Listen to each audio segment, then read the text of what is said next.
Welcome to the Minors, week 12.2, where we are talking about Habakkuk for the second week of 6. Today, Aaron and I are joined by firefighter Jeremy Denton. No, hotshot firefighter. Hotshot firefighter. Jeremy Denton. I live almost across the street. I We've look down on the actually joked about church. putting a zip line from your house to the Yes, church. a zip line would be awesome. What got you into firefighting? I've always wanted to be a firefighter. Yeah. I know that's weird, but my dad's a retired firefighter. My brother's a current firefighter. Chaplain. My grandfather, who I never met, he died before I was born, but he was a firefighter, so it's in the blood. I always saw it as my dad could do stuff with me growing up because of his schedule, so he'd be around when other dads weren't. And what's funny is my brother always saw it as my dad missed the days because he was working, so he remembered the days that my dad missed, and I remember the days that my dad made. Nice. So I don't know. It's a whole different perspective how you look at it. Yeah, it's kind of funny. I always thought of it as like a great family career. We could go do stuff and you help people and play with fire, and that's always fun. So what's the aspect, or what's the ratio between like fire calls versus people laying on the street? And We're probably about like 85% medicals, and Unless it's both, and you have fire and like the guy with the skunk. true. well, there's a good story. So there's this call him urban outdoorsman who Homeless. Yeah. Got it. He decided he wanted to cook a skunk on a barbecue in this high dollar area in Santa Barbara, this park that has the preset little barbecues. And But it was roadkill first, right? You found it? so he found it in the street the day before and decided he wanted to cook it, and of course it's made the whole area smell like skunk. And it was just right on the fire with hair and all, like hair singeing. Threw it on there. Just threw it on there, and he's like, "It's my skunk. I'm gonna eat it." I'm like, "You don't want to eat it," but it's my skunk. I found it. I'm all, "You don't want to eat that." Like a week or two after I saw that guy, I saw the police officer that was there, and he's like, "Hey, we're looking for the skunk guy." I'm all, "Why are you looking for the skunk guy?" "We want to see if he has rabies." Really?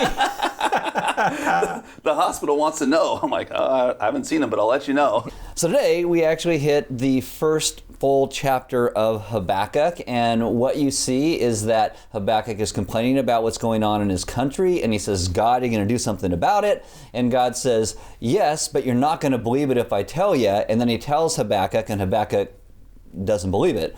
And then Habakkuk complains again. And really the whole thing in this first chapter is coming to the place of we don't understand all that God is doing, all the inner workings from what's going to take place in the end. Because after Habakkuk is done, eventually the Babylonians do come through, and they do take out all the people in Judah.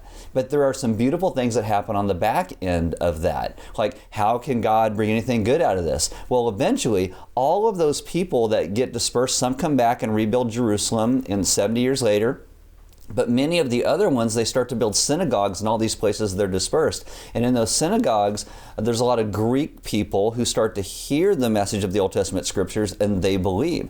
And it is those Greek people who are called God-fearers who, when the gospel goes out after Jesus dies and rises, are the first ones to really latch on and trust the gospel of Jesus Christ. And that's how the gospel spreads. And without any of this taking place, those other things wouldn't have happened. So it's really about God's grace and mercy when he brings judgment, but also what he'll bring on the back end, which is the ultimate good. Just like when Jesus dies. When Jesus dies, the disciples are like, "Why is the government doing this? We can't believe the things are taking place." And yet it was for our ultimate good that God allowed Jesus to die in our place of his own choice and volition to rescue and save us from our sins. So what things do you have questions about in your life today that you wish you could fast forward a few years or a period of time to find out how it all plays out? I think of things like element, like where will we be in 10, 20, 30 years? Will we be here anymore? Does the government come and take out churches at that point? Where are we? What do we do? And who will we be? And what is the legacy of who we are from the people who come from the military and leave this place and go to other places? What do they take with them? I always wonder sometimes, do we spin our wheels too much? Do we focus on the wrong things? and what should be the things that we do focus on. Well, I mean, would you ever imagine that you would have ended up here when we bought the property next to the old one? And it's like, I would never imagine we bought property. I mean, I took a picture of the shovel in the dirt, and yes, we're doing this, and the next thing you know, wait, what? But think about being close to Vandenberg, how cool it is to have so many people from Vandenberg come here, and then they go somewhere else. I mean, it's... And apparently the difference in the kids' lives at the school that we make. Yeah. And I think the staff, like I met with the new principal this week, and he's just telling me about how there are people who have told him since he's been here for like 2 weeks, like, you wouldn't expect a church like to embrace us and or me and my life, and they genuinely care, and it's this really cool. Like, he comes over and he's like, wow, you guys are, thank you already, like you guys are doing some cool stuff, and the response is 100% positive from the staff. Yeah. And we never have done that if he didn't move here. That's perfect. Yeah. So this leads into the next question: how has God been faithful in your life? And I think that is one where hindsight's 20/20. We can look back and we had dreams to build a building and on this dirt lot, and God kept the door cracked, right? Sermon of life, and then brought this place, and it was like, God's more faithful than we could have even imagined in this, and now we're here debt free, and it just is great. What other areas, church and in your own personal lives, have you seen God's faithfulness? I look back at some of the hard things Marion and I went through and how it actually informs who we are today. You hate the hard times when you're going through them, and yet once you get past them, you look back and think, look at all those things that happened. And again, you wouldn't want to change. I pray I don't have to go through it again, but you wouldn't want to change it because it has made you who we are. It has made you stronger than you've ever seen. Well, like I think of when I met Julie was like the perfect timing.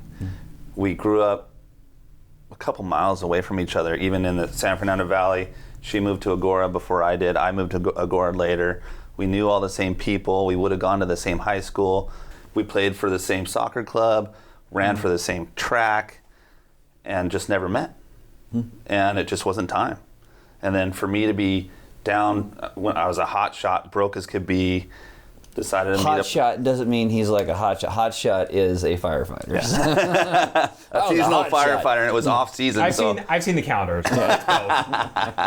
So I was like not making any money. I would go down, during Christmas time to meet my high school friends, and we just happened to see her with her best friend at the time that I went to middle school with, and it was just perfect timing. Is it okay to talk about this? So Maggie has some health issues. Yeah. And have you ever seen like maybe any good come out of those things? Like it's just like, oh my goodness, I can't believe this is going on, and yet, because I gotta say, her joy is infectious. Oh, extremely. And there's so many people that I think she brings joy to, in the midst of having these various health things that go on and the learning stuff, and yet the people she comes into contact with, she brings this joy to. It made her more of a fighter. Because she knew she wouldn't know it was happening. She'd know afterwards. And then she'd try to make up for lost time. And then she knew she was different. So she kind of went on this next level of like, I don't know if that's where she got her like comedy from or what, but she's hilarious. I mean, she cracks me up all the time. It's helped me on calls with kids that are having a seizure and parents that don't know what's going on. I mean, I could definitely see that angle. So even that hardship with her has helped you to be better at your job of saving people. Yeah, totally. We so often want to get so angry at God, for not doing what we want him to do, and yet you get past it and you look back and you see how he is working out his will every step of the way. So the next question is, what things are you still waiting to see God do and what his will is? Is that an ongoing thing for you guys?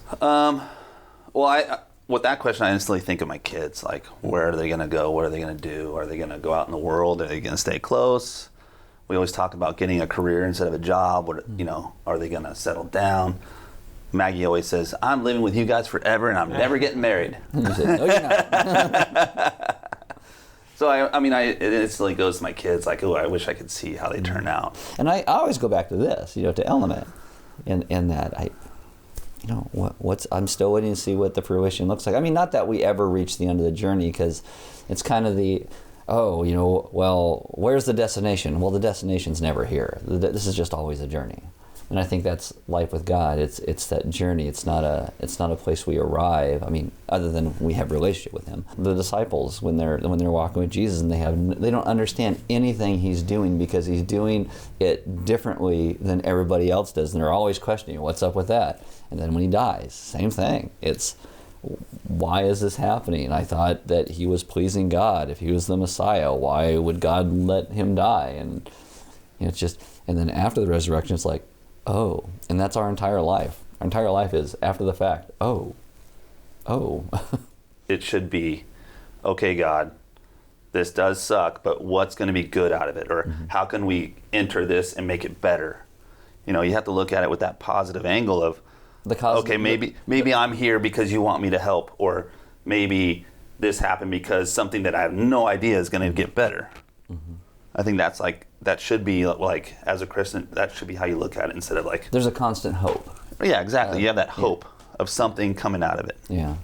For Israel, that had to be tough, because the Babylonians come in, they're in captivity for 70 years plus, but also when they're in captivity, God says some amazing things too. He's like, plant gardens, invest in the city you're in, be part of that. Take my name there. You may not like being there, but I have you there for a reason. And it's really get your eyes off yourselves so much. That's what led to their downfall, is they became very self-centered again. And God's just always like, look at me. Like, hey. I think that's really all of our lives, getting to a place where we're like, okay, I can trust you even when I don't know what I'm doing, or even when I think I know what I'm doing. There has to always be that thing in the back of my head of, if it doesn't go the way I'm thinking, if it doesn't work out like this, I have to trust that He knows better than I do what and why in the midst of it. And the timetable always cracks me up, because I'm guilty just like everybody else is like, God, can you please fix this now, tomorrow? Like when I wake up, can it all be done? Come on. And it's like, oh, you want me to pray for like 10 years and that might happen and I'll never know. Okay. God, give me patience now. Yeah. So can you explain the unconditionally faithful wrestling? Why sermon titled that? Well, the reason it's titled that is because that's what Jesus does for us. That's really what Habakkuk does. And this is like in the most harsh moments of life. We were talking with a lady yesterday who spoke about her husband had a daughter that died, and those are the times when you sit and you wrestle with God. How can good come out of this? Why do you allow this? But if in the middle of it you're still trusting God for His goodness, even though you're crying out in the pain, that is unconditionally faithful wrestling. You're wrestling with God and what He's doing, and you know God is faithful, but you just sit in the middle of it going, I don't know why.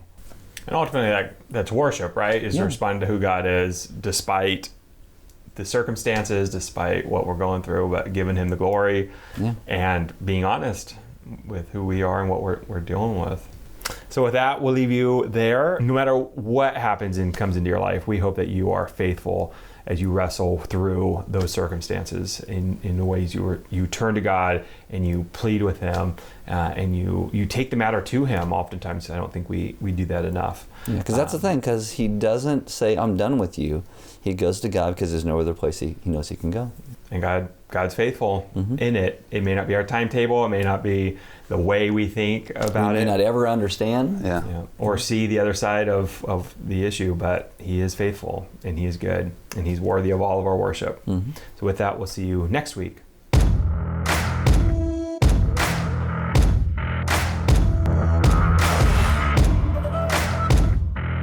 During this sermon, I was thinking it was like God's hold my beer moment. Like, oh my gosh, this is so bad, so horrible. God, why are you doing this? He's like, hold my beer. I got something else coming for you. You think this is bad? Just wait, buddy. Yeah, more is coming.